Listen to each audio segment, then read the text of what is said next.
ጤና ይስጥልን። ይህ ፋስት ዴሊ ነው። ሰላምታችን በያላችሁበት ይድረስ እያልን በዕለቱ የተሰሙ ዋና ዋና ጉዳዮችን ወደ እናንተ ይዘን ቀርበናል። ቻናላችንን ሰብስክራይብ፣ ፕሮግራማችን ላይክ እና ሼር እንድታደርጉ እየጋበዝን የዕለቱን አበይት ዜናዎችን አስቀድመን እንጀምራለን።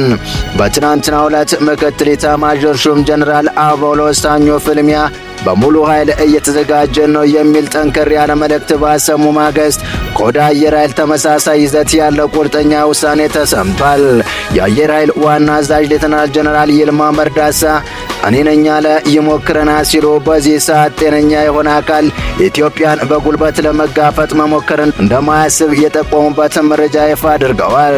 አየር ኃይሉ የማይደፈር ሰማይ የማይደፈር ሉዓላዊነትን መገንባቱን ሲያስታውቅ፣ በርካታ የወታደራዊ ተንታኞች ደግሞ ኢትዮጵያ አየር ኃይል የኤርትራን አየር ኃይል በ24 ሰዓት ከጥቅም ውጭ ማድረግ የሚችልበት አቅም መገንባቱን እየተናገሩ ናቸው። በሌላው በኩል ደግሞ ጠቅላይ ሚኒስትሩ በድል የቋጩ ጥብቅ ሽምግልና ያልታሰበ አድናቆት አስገኝቶላቸዋል። ጠቅላዩ ለኢትዮጵያ ወሳኝ አጋሮች በሆኑት ሶማሊያና የተባበሩት አረብ ኤሚሬትስ በሶማሊላንድ ጉዳይ ከባድ ጸብ ውስጥ መግባታቸውን ተከትሎ ከባድ ውዝግብ ውስጥ መፈጠሩ የሚታወቅ ነው።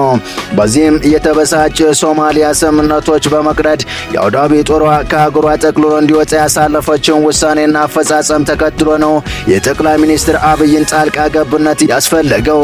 ዝርዝሩን በጥንቅራችን ይዘነዋል፣ ትሰሙታላችሁ። በሌላ መረጃችን አነጋጋሪው የኢራን ሰሞንኛ ቀውስ ጋር ተያይዞ ዛሬ የወጣው መረጃ በርካቶችን አስደንግጧል። የኢራን ባለስልጣን የተቃዋሚ ሰልፈኞችን አስከሬን ለመስጠት ከፍተኛ ገንዘብ የተጠየቁ መሆናቸው የተሰማ ሲሆን ክስተቱ በእኛ ሀገር በዘመነ ደርግ ከሚታወቅ ጥቁር የታሪክ ምዕራፍ ጋር ተመሳሳይ ሆኖ የተነሳ ነው። በዝርዝር እንመለከተዋለን። አብራችሁን ቆዩ።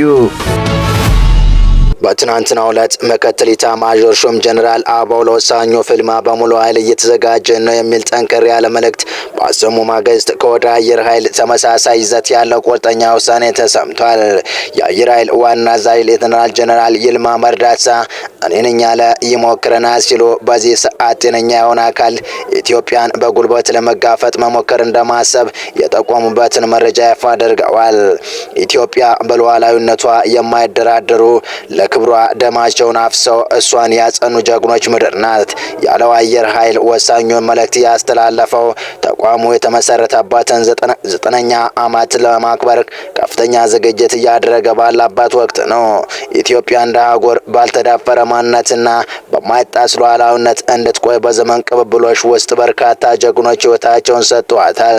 ዘመናዊ ሰራዊት መገንባት ከተጀመረበት ጊዜ አንስቶም በርካታ ወረራዎች የተሞከሩባት ቢሆንም ሁሉም ወረራዎች አሳፍራ አንገት አስደፍታ መመለስን ተከናበታለች።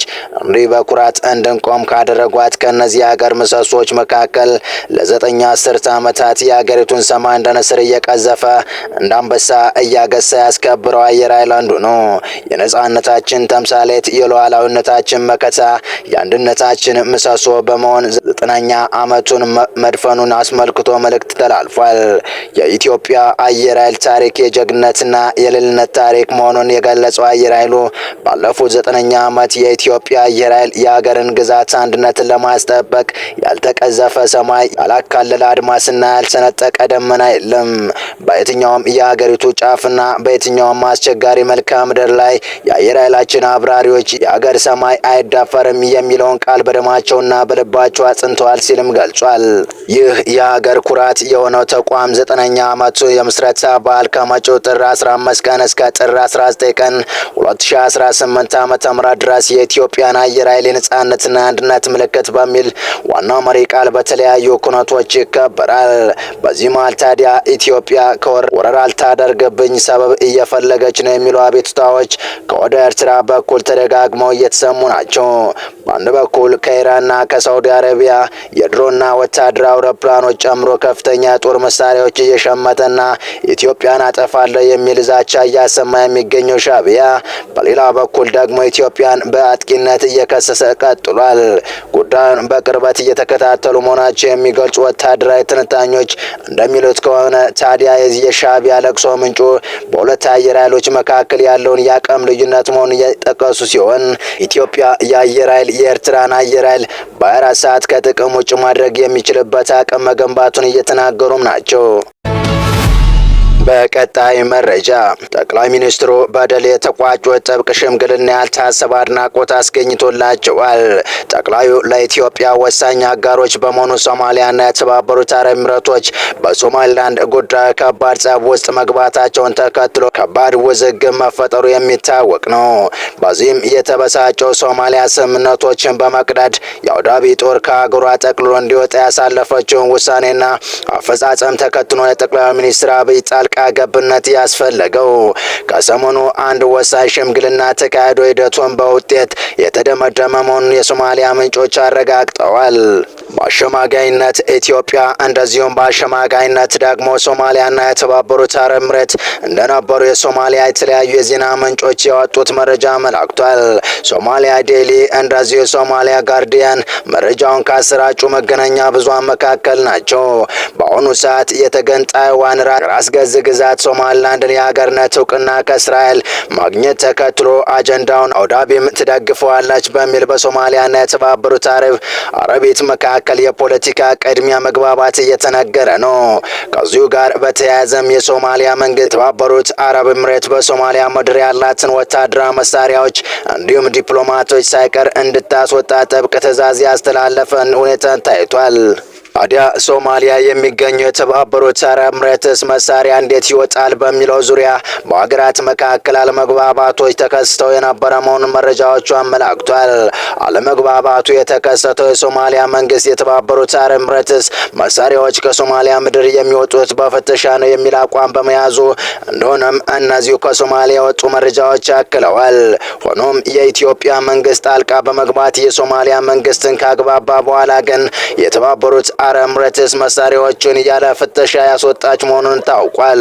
ይህንኑ ትዕዛዝ ተከትሎ የተባበሩት አረብ ኤሚሬትስ በሶማሊያ ያላትን የጦር መሳሪያ እንድታስወጣ በማድረግ ረገድ ሁለቱ ሀገራት ሂደቱን በመግባባት እንዲከውኑ እንዲያደርጉም የኢትዮጵያ መንግስት የሽምግልና ስራ እንደሰራ መረጃዎቹ አመላክቷል። በዚህ መሰረትም ሶማሊያ ምድር የነበሩ የተባበሩት አረብ ኤሚሬትስ ቀሪ መሳሪያዎች እንደዚሁም ዲፕሎማቶች ከሀገሪቱ የወጡ መሆኑን እነዚሁ መረጃዎች አክለዋል። የተባበሩት አረብ ኤሚሬትስ ከሶማሊያ ማዕከላዊ መንግስትና ከክልል መንግስታት ጋር ባላት ስምምነት መሰረት በቦሳቦስ በኪስማዮና በበርበራ ወደቦች የልማት ስራዎች ስታከናውን ቆይታለች። ነገር ግን ባለፈው ሰኞ የሶማሊያ ፌዴራል መንግስት ከሀገሪቱ ጋር የገነባውን የወደብ ማልማትና የጸጥታ ስምምነት ሙሉ በሙሉ መሰረዙን አስታውቋል። ሶማሊያ ይህን ያደረገችው የተባበሩት አረብ ኤሚሬትስ ሉዓላዊነቴን ሰጥቻለሁ በሚል ነው። እንደ ቢቢሲ ሶማሊኛ ዘገባ ከሆነ ደግሞ ትላንት ሐሙስ ዕለት የተባበሩት አረብ ኤሚሬትስ መንግስት ንብረት የሆኑ ቁሳቁሶችን የጫነ 3 አውሮፕላኖች ከአደን አዲ ዓለም አቀፍ አውሮፕላን ማረፊያ መነሳታቸው የተገለጸ ሲሆን ዛሬ አረብም ተጨማሪ ቁሳቁሶችን ለማውጣት 2 ተጨማሪ አውሮፕላኖች ሞቃዲሾ ይደርሳሉ ተብሎ እንደሚጠበቅ አክሏል። በሌላ መረጃችን አስከሬን ከመውሰድ የጥይት ክፍሉ አነጋጋሪው የኢራን ቀይ ሽብር የኢራንን ባለስልጣናት የተቃዋሚ ሰልፈኞችን አስከሬን ለመስጠት ከፍተኛ ገንዘብ እየጠየቁ መሆናቸው ተሰማ። በኢራን የተቃውሞ ሰልፍ ወቅት የተገደሉ ሰዎችን አስከሬን ወስዶ ለመቅበር የጠየቁት የቤተሰብ አባላት ከፍተኛ ገንዘብ በባለስልጣናት መጠየቃቸውን ለቢቢሲ ተናገሩ። ቢቢሲ ፐርዚያ ያነጋገራቸው በርካታ ሰዎች ከሆስፒታሎች የቤተሰቦቻቸውን አስከሬን ለመውሰድ የሚፈልጉ የቤተሰብ አባላት ገንዘብ ካልከፈሉ በስተቀር መውሰድ እንደማይችሉ በጸጥታ አካላት መከልከላቸውን ገልጸዋል። ከ2 ሳምንታት በላይ በመሃል ሀገሪቱ በተካሄደ የተቃውሞ ሰልፍ ቢያንስ 2435 ሰዎች መገደላቸውን የሰብአዊ መብት ድርጅቶች አስታውቀዋል። በራሻት የሚኖሩ አንድ ኢራናዊ የቤተሰብ አስከሬን ለመውሰድ $5000 እስከ 700 ሚሊዮን ቶን እንዲከፍል እንዲጠየቁ ለቢቢሲ ተናግረዋል። የቤተሰቡ አስከሬን በፖርት ሲናፕ ሆስፒታል እንደሚገኝ የተናገረው ይህ ግለሰብ የሌሎች 7 ተቃዋሚ ሰልፈኞችንም አስከሬን በዚሁ እንዳለ ገልጿል።